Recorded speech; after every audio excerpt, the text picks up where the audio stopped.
I am Joshua Okata, and of course, I have joining me right here is my co-anchor Charity. Good morning, Charity. Good morning, Joshua. Good to see you. And Nigerians, good morning. Thank you for joining us. All right, on the show today, we'll be looking at political appointment, especially in reflection to federal character as an integral part, especially when it comes to equitably distribution of access in public service. And of course, I have joining me right here is our guest and the person of Bishop James Okocha. Good morning, Bishop, and thank you Joshua, so good much for morning. joining us. It's my pleasure to be here this morning. All Good right. morning, sis. Yeah. You're welcome. Okay, so before we delve into the crux of the matter, what exactly, in a very simplified manner, is federal character principle? Well, thank you, Mr. Joshua. It's my pleasure to be here once again. Federal character principle, which we call quota system, is, I think, is the lifeline of the existence of the Nigerian society. Because it's a policy mechanism designed to ensure representation, equitable representation and access to opportunities across the country's diverse ethnic, geographical and religious group. Underline that word ethnic.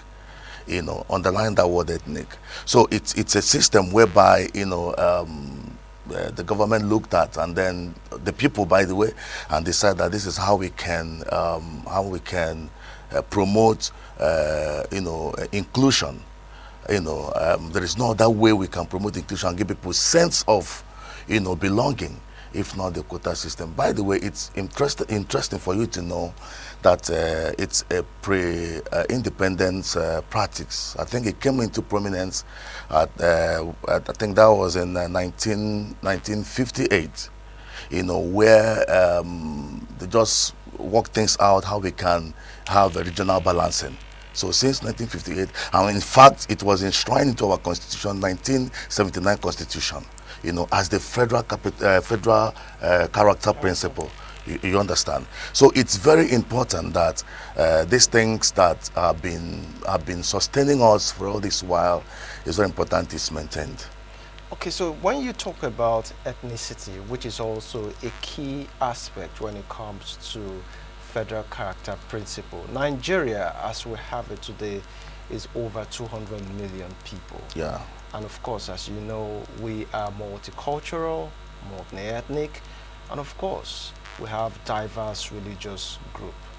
Without having to completely exclude the issue of ethnicity when it comes to federal appointment, do you also think that looking at it from meritocracy is also very important, so that we don't get blinded by virtue of we have to include every other ethnic group across different political divides?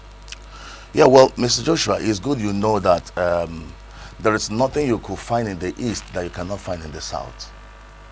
There is no how you can come to the Southeast, for example, if you're looking for a good engineer, that you go around all the North, you will not find someone in that same capacity.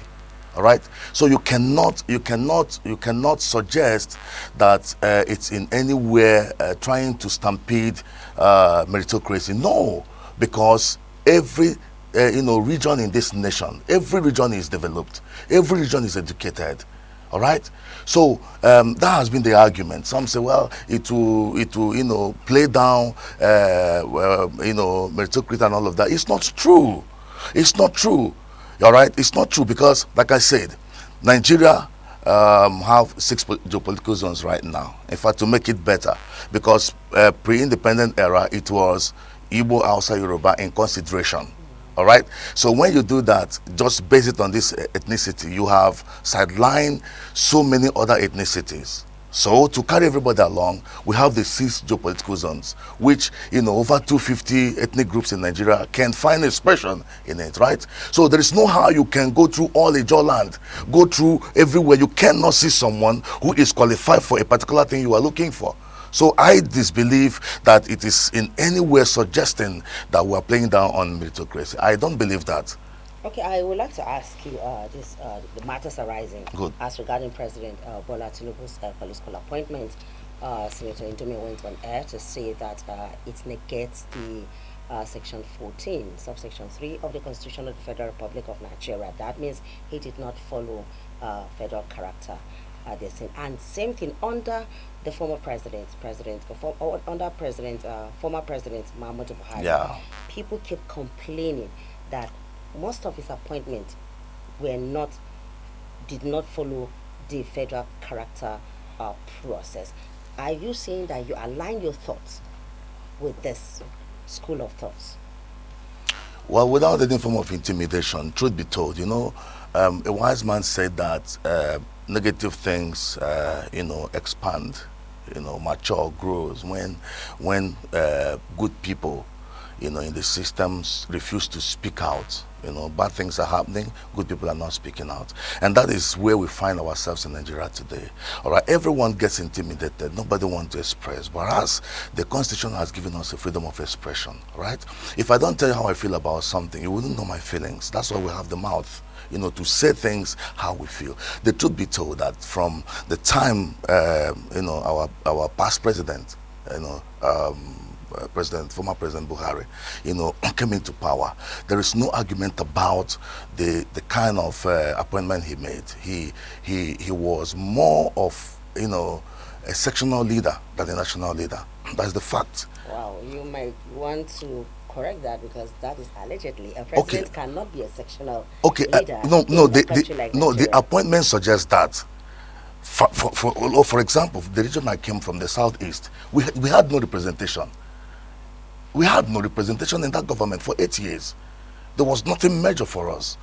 So there is no how you can convince me that a session that has 5 states and that have contributed so immensely to the development of Nigeria, and our representation is not loud in that government, and you try to convince me that this is nationality. I disbelieve that. My problem is that we've not got a patriotic person. Had ministers. There was a minister under Buhari. Well, what kind of minister? But was for minister for what? No. That one is that a state must bring a minister. And there was the CBN governor as well. From where? Godwin Emefiele. Godwin is from the south. It's not from the southeast. Okay. Do you understand me? And you know that these ministries are not same. They're not same in operation. All right. So there are minor ministries.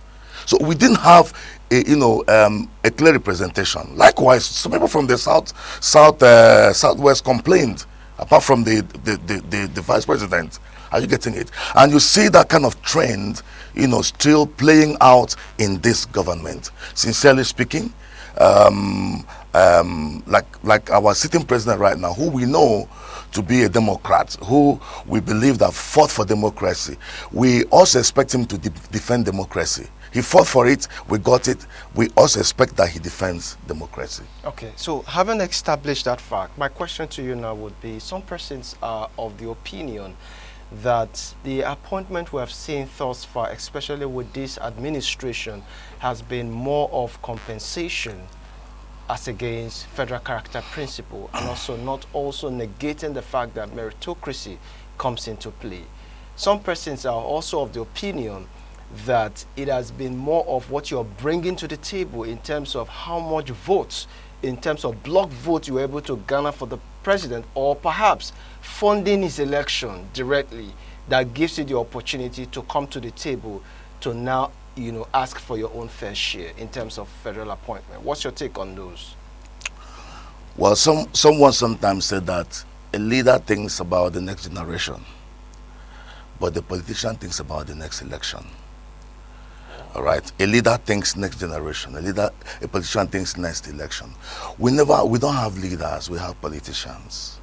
The truth be told, if you look at how appointments have gone in this era, it looks like more like political negotiation. It's just more like that, a compensation to. I'm not against. Well, Mr. President did not work himself, to the presidency. He worked with people, right?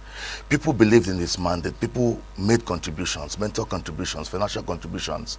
There are equities, investment here and there before he could become that. So I'm not against, people that worked for the government to have one or two things, because to some people governance is business, politics is business, right? We're not against that, but at the same time you don't have to stampede what has worked for a nation for a long time because there has to be a political compensation. No, it shouldn't be. So do you think that this administration, in terms of its appointments, the direction is towing, is more of a compensation than federal character principle? That's my question to you, so I'm putting it to you directly. Well, I think it has gone beyond my thoughts. It's more like a thing that is becoming obvious.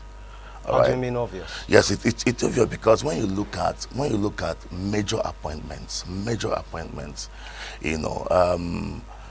if you listen to the North is clamoring, the North is complaining, the North is sounding as though they've been thrown out of the equation. But they have a VP, so what are they complaining about? Marginalization or what?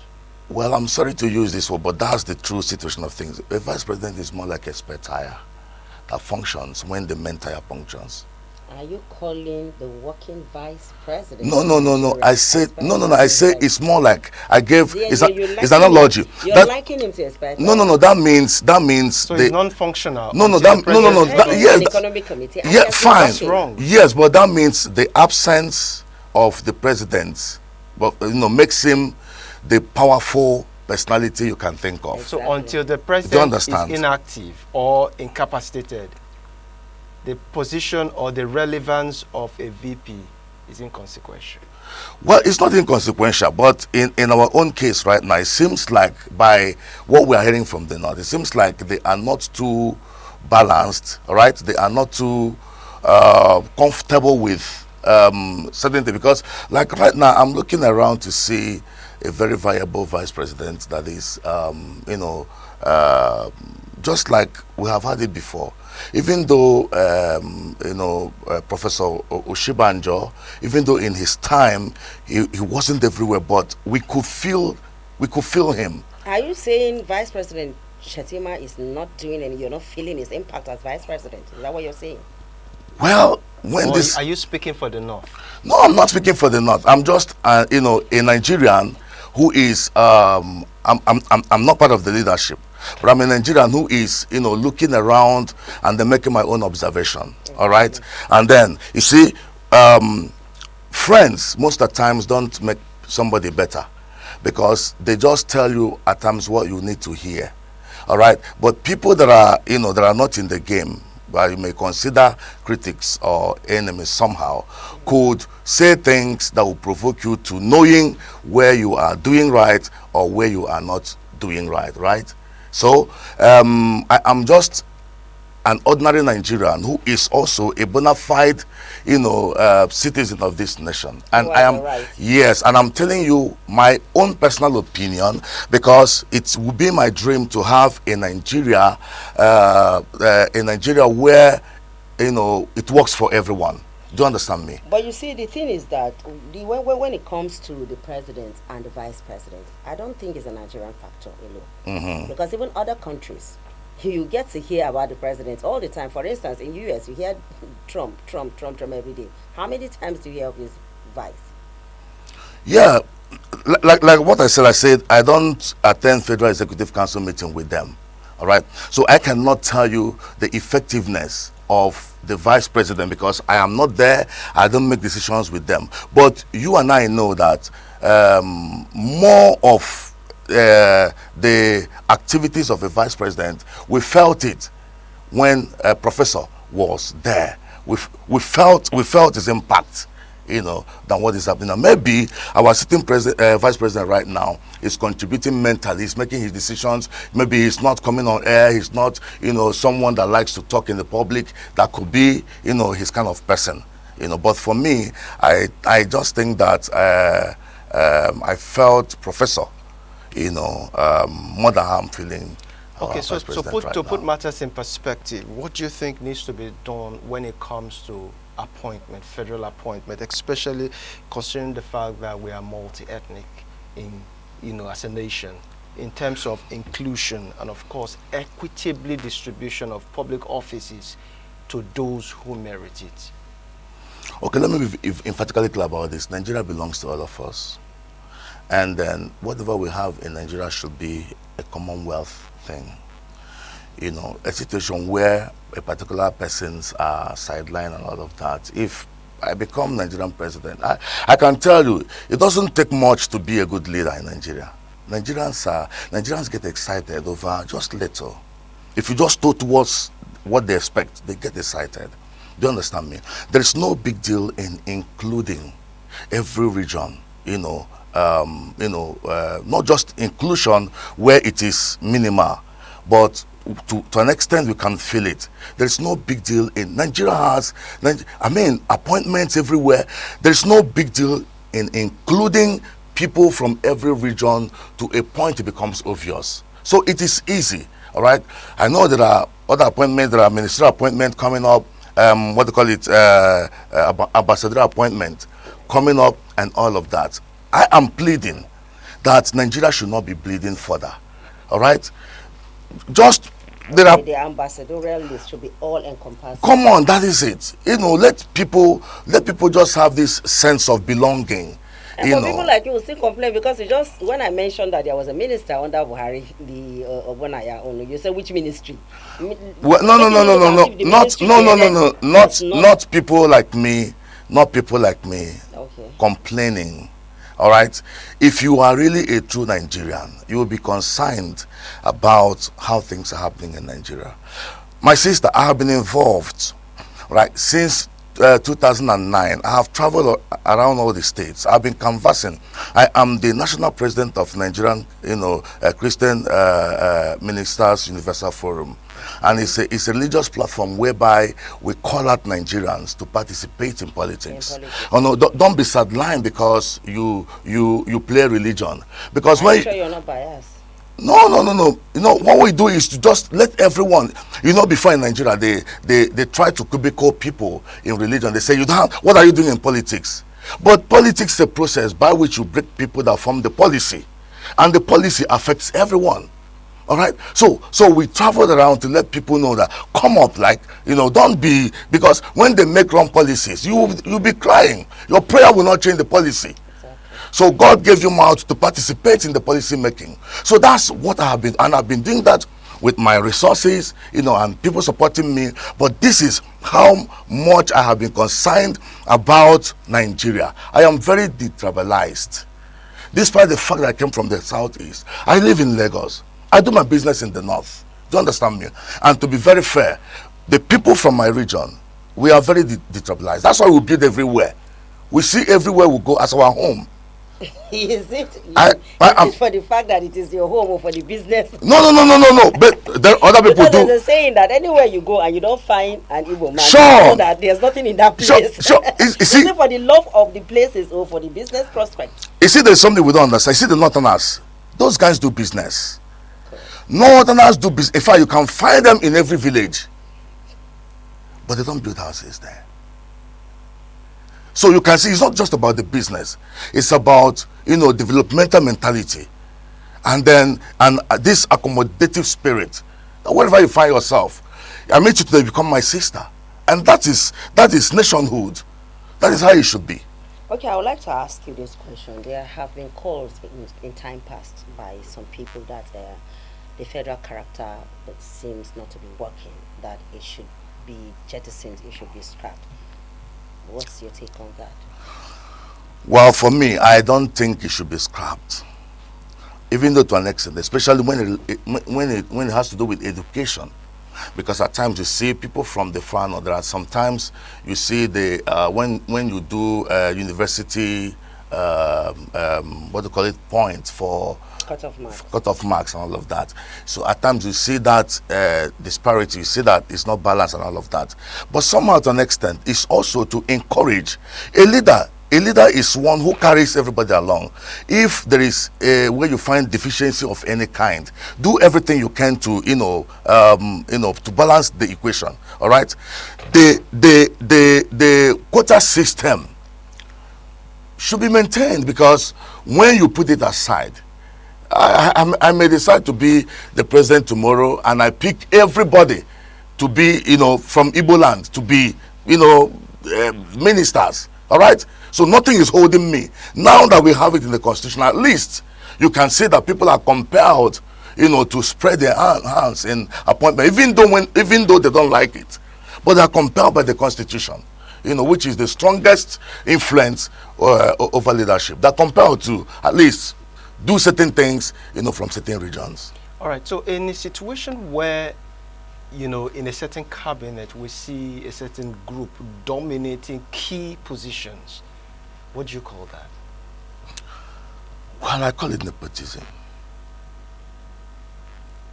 I call it nepotism. If it's only, one people that dominate a leadership, I may not know everybody. I may not, just like when President Obasanjo, was leading this country, I don't think he knows everybody. I think someone introduced the then EFCC chairman. I think someone introduced the then Okonjo-Iweala. You must not know everybody, all right? So you can have people that also helps, to suggest people. You mustn't appoint only people you know. So what about in a situation where, as quoted, a certain president, a past, president once said that he was comfortable with those who were working with him because they were those he trusted. So how about that? Well, to an extent, we have trust issues in Nigeria. No doubt about it. That's why the past president was like, okay, he's comfortable working with people he knows. But at the same time, with all due respect, the people you know is not the entity called Nigeria. So if you work only with the people you know, be rest assured that there will be outcries here and there. Be rest assured that there will be agitations. That's why you see agitations everywhere. Agitations. People are clamoring, I want to pull out, I want to do this. They do this. No good governance, blah, blah, blah. All these things can be avoided when people are giving sense of, belonging to a community. Okay, I want to find out your thoughts in regards to how spokespersons of government respond to criticism. Because after the Senator Ndume's interview,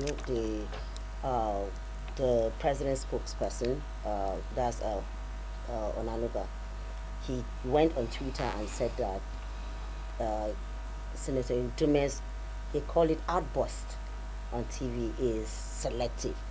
That one of the senator's kinsmen have been given appointment, top appointment, that is the chairman of the NNPCL board, Ahmad Akeda. Now, when we listen to government spokesperson respond like this, is this what we should be doing? If your kinsman is appointed, does that mean that you shouldn't say anything?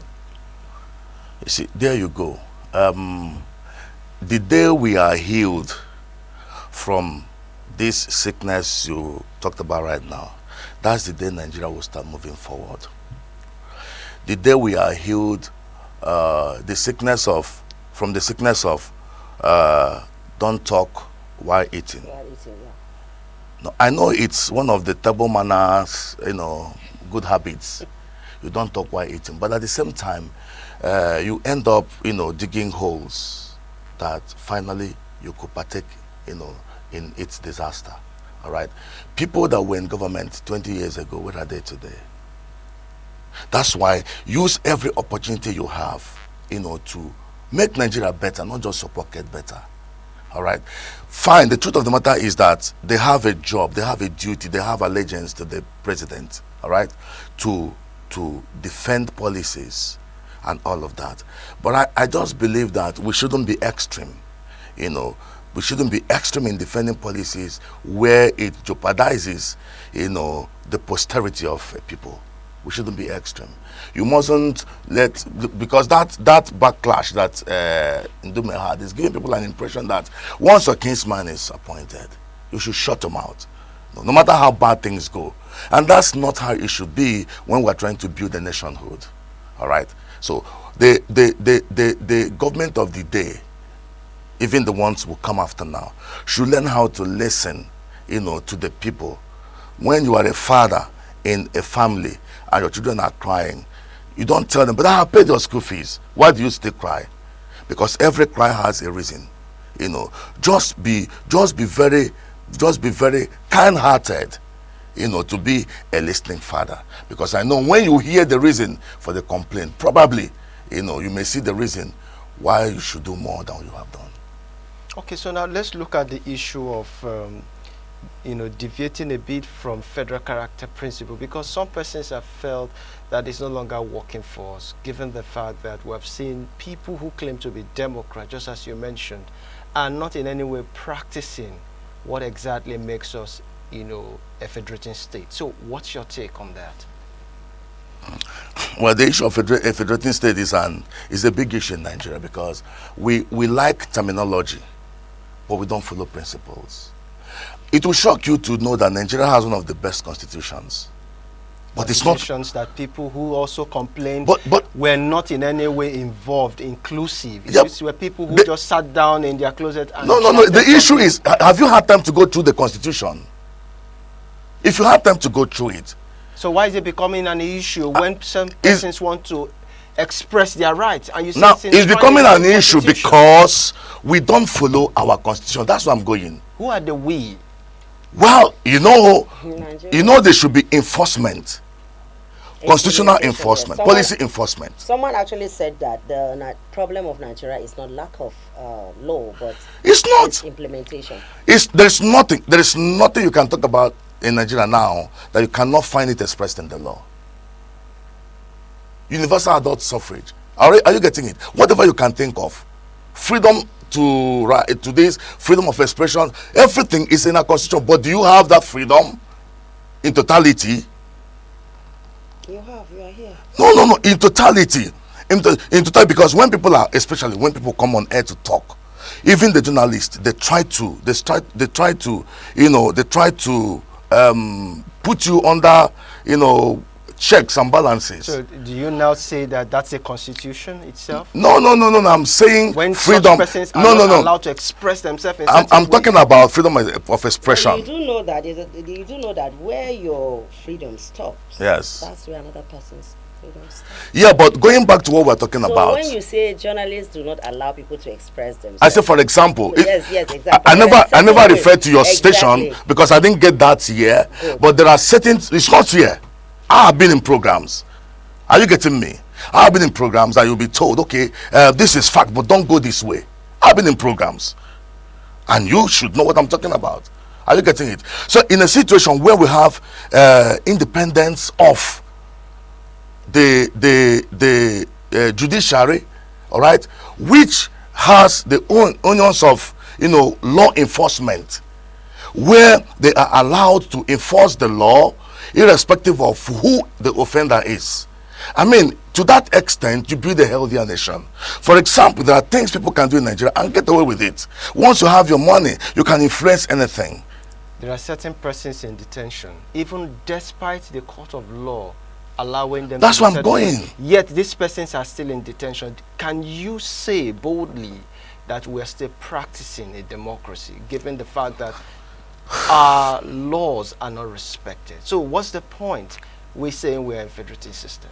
It's an issue because, you see, the rule of law, that institution, the judiciary institution is an institution that should not be toyed with. There should be absolute independence. That judiciary, the judiciary can remove the governor. They can remove the president. They are the most powerful arm, if you look at it critically, most powerful arm of the government. And they should be allowed, to function. The police should be allowed. There are certain persons, like if I have so much money, I could commit a crime and the policeman comes, I could just find a way, say, no, I don't love that. These things should not be, all right? We should allow the rule of law. A society that stampedes its own law can never get better. Okay, when you make it sound like that, sometimes it is easier for us to blame people in power. Meanwhile, we also aid and abet these things because you just said it, that if you have so much money, you can influence anything. What I mean, that's what the society exactly? is. And you also, if I get it correctly, you also say that which you're not the only one. A lot of people have said it that there is no the practice of separation of powers that is enshrined in the constitution, where we have the executive, we have the legislature, and we have the judiciary, has not been fully practiced in Nigeria. But now, I, what is your advice to Nigerians? Because for us, if there's a crime, somebody aided and abetted that crime, right? If there is a bribery, somebody give, somebody offered the bribe. So, what's your take? What's your advice to Nigeria? Anyway, I'm not justifying bribery or anything, but You you should know be that, talking to but Nigerians in this regard, because if you don't give, yes, nobody will take. but let me tell you, we don't have to pretend about this.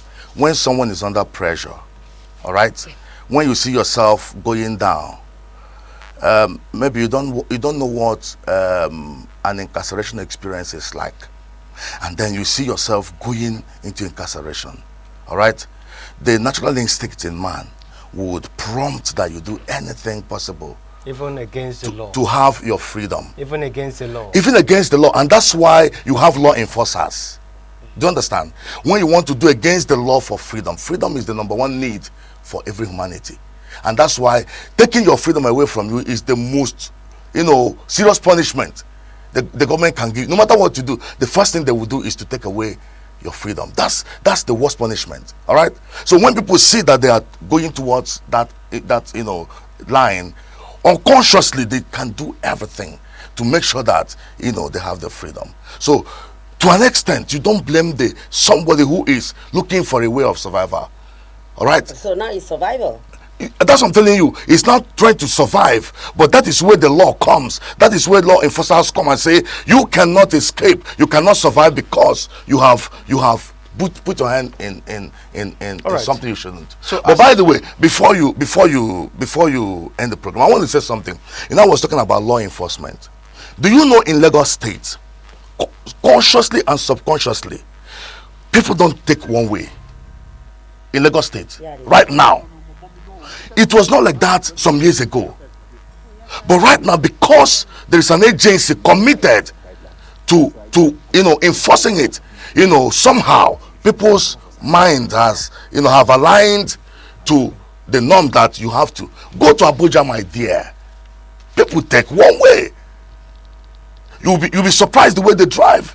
Even the same people from Lagos will still go there and take one way. Why? Because the law of the traffic law in Abuja is not strong. All right, let's leave the conversation at that. It's a very beautiful way to wrap up the conversation. Thank you so much, Bishop James Okocha, for coming on the show. We really appreciate your time. Thank you. I'm grateful. All right, that's our offering for you this morning.